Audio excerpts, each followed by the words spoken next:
Hey guys, my name is Toby and today we are taking a look at how to add realistic motion blur to an image in Photoshop. And there's a couple of reasons why we might want to do that to this image in particular. Firstly, it's quite a dramatic shot already, but I think we can make that really kind of come through in the photo by de-emphasizing this background and putting all of the focus on the guy on the bike. I mean, he's already kind of sideways in the air, which is kind of cool, but we can really draw attention to him and just kind of guide the viewer's eye up there. Because at the moment, I kind of see this slightly grotty looking skate park and we've got some dustbins in the background over here which aren't particularly appealing.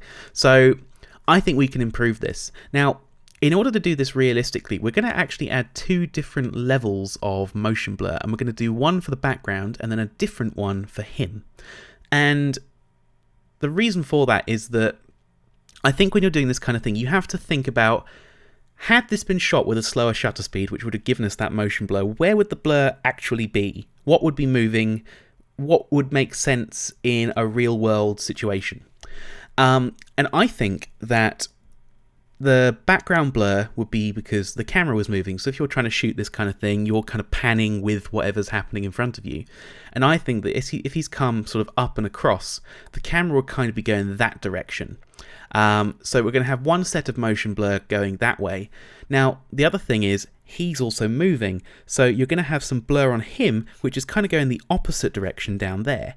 And we need to kind of get that right. But there are going to be bits of the bike that are moving faster, bits that are moving slower, so you need to kind of consider all of this sort of thing when you're trying to add motion blur to something. So let's go ahead and do that. So as I mentioned, we're going to do two different types of blur, which means that we need to actually separate him out from the background as our first step. So in order to do that, I'm going to make a copy of our layer. And I'm going to do that by pressing Command J or Control J if you're on the PC. I'm just going to turn off the background copy for now. So we need to kind of cut him out here, and the way we're going to do that is by using the Quick Select tool. So I'm going to hit W on the keyboard, and I'm just going to start to kind of highlight around him and just sort of quickly trace his outline. The Quick Select tool is a really neat way of getting a selection very quickly. It's like an advanced magic wand, I suppose, in a lot of ways, but it's kind of constantly analysing the rest of the photo and it's trying to work out what it is you're trying to actually select. And depending on the situation, this can actually get you a perfect selection straight away sometimes, but in this particular instance, that's not really working. If you had a simpler background, it would just go, oh, well, you're obviously trying to pick out this object, but in our situation the background is more complicated. It's kind of struggling a little bit, so it's trying to get this bit of bench here which we don't want. But the thing with the selection tools are you can use them all kind of in conjunction with one another, so we can kind of use this to get like a pretty good starting point, and then we can come back later with a different tool and just kind of, you know, touch it all up and get it looking all nice. So I think that's going to be a reasonably good starting point. And we're now going to use a different tool to kind of just tidy this up a bit more. Because we're blurring something, we don't actually need to be that accurate with this, and it will still look really good. It's just a case of you need to get it mostly right for it to look reasonably good. So the tool we're going to use to kind of help refine our selection here is the Quick Mask mode. Now, this is something that I feel is kind of fairly underused actually in Photoshop, but it's a brilliant little technique that temporarily will turn your selection into a mask. So to get into that mode, you hit Q on the keyboard, and what that's going to do is turn everything that isn't selected red. Now, because this is effectively a mask, the way we now really alter this is if you press B on the keyboard to go to your brush tools, you can now paint with black and white in order to kind of refine your selection. So there's a bit here that we don't want, and I'm going to paint with black to get rid of this. And I'm just going to make sure that I've got a reasonably hard brush because most of this shot is fairly hard. So in here, we want to actually paint with white, just get a bit of that. And you know, I'm going to do this fairly roughly because, like I said, you don't actually need to be that accurate because we're blurring things. So in the interest of time, I'm just going to sort of rush through this a little bit, but you know, the idea is that you're able to sort of paint in your selection, and then once you're done painting in your selection, when you exit quick mask mode, it's going to turn it back into a selection, which is kind of neat.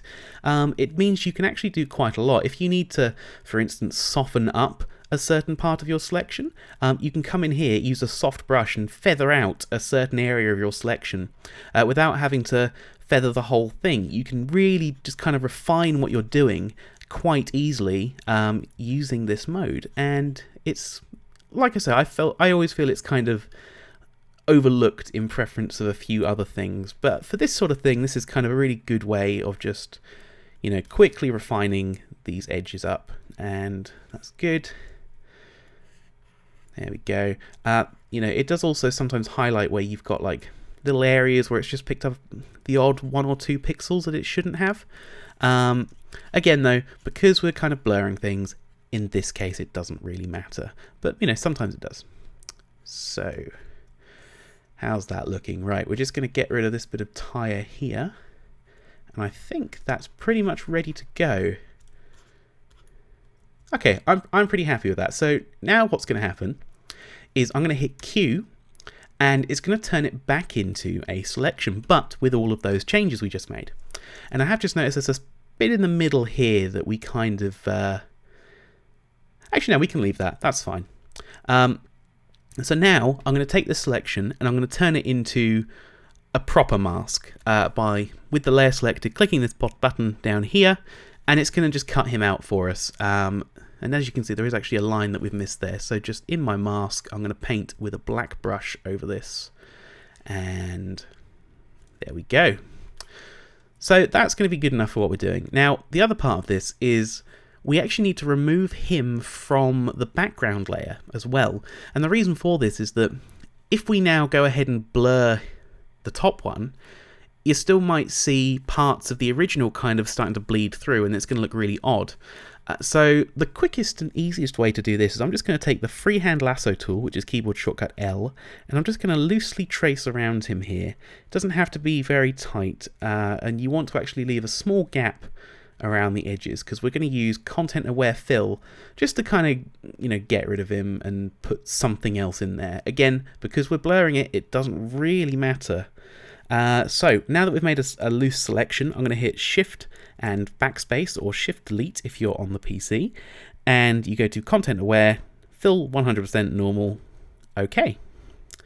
And that has kind of gotten rid of him. Now, I am actually going to just modify this slightly, because we know that there wouldn't be a weird bit of concrete there, so I'm just going to clone stamp. That's S on the keyboard to get to clone stamp. I'm going to sample a bit of the sky here by holding Alt. And we're just going to start to kind of paint over the top of this area here, just to kind of fill it with sky instead. And we might just put a little bit more bench in kind of there. Again, it's not going to matter, because when we turn this back on, he pretty much covers most of that anyway. So there we go. Okay, so we're finally ready to start adding some motion blur to our shot. And before we add any filters, so before we do any actual blurring, we want to do something to our layers, because I don't personally like the idea of baking stuff in. I'm very against that, and I think that anything you do, you should be able to come back and change at any point. So what we're going to do is we're going to go up to Filter, Convert for Smart Filters, and that's now converted this bottom layer into a smart object. We're going to do the same thing for this layer here. So we'll go Convert for Smart Filters. So now we have 2 smart objects. Now, the reason we're going to do this is that now when we select our background layer and we go to Filter, Blur, Motion Blur, and we can just, you know, let's go mental with it. Let's do way too much and hit OK.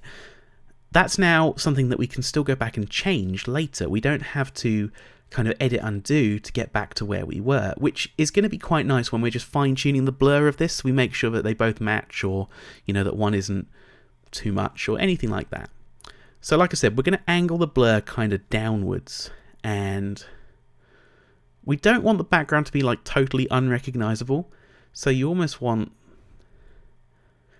I guess, like somewhere around there is pretty good. Okay. And then we're going to do the same thing, but kind of the opposite way around for the top layer. So I'm going to go Blur, motion blur, and we want to flip this around and do something like that. So we're going to hit OK.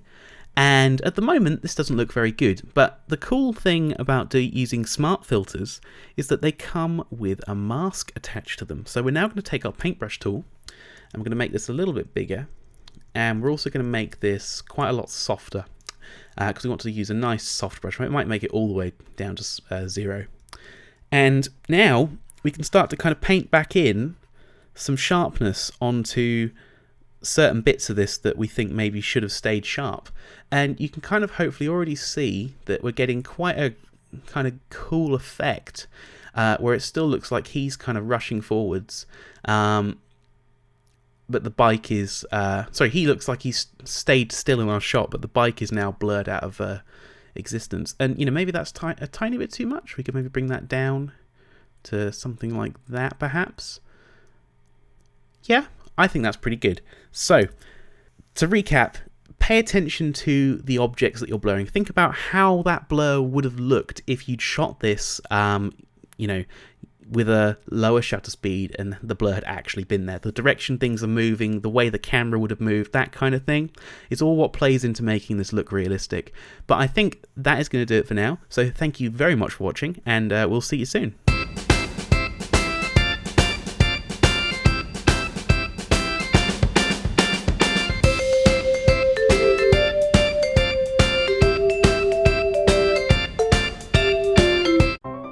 Hey guys, did you know that right now we're giving away over 2 hours of professional compositing training for free?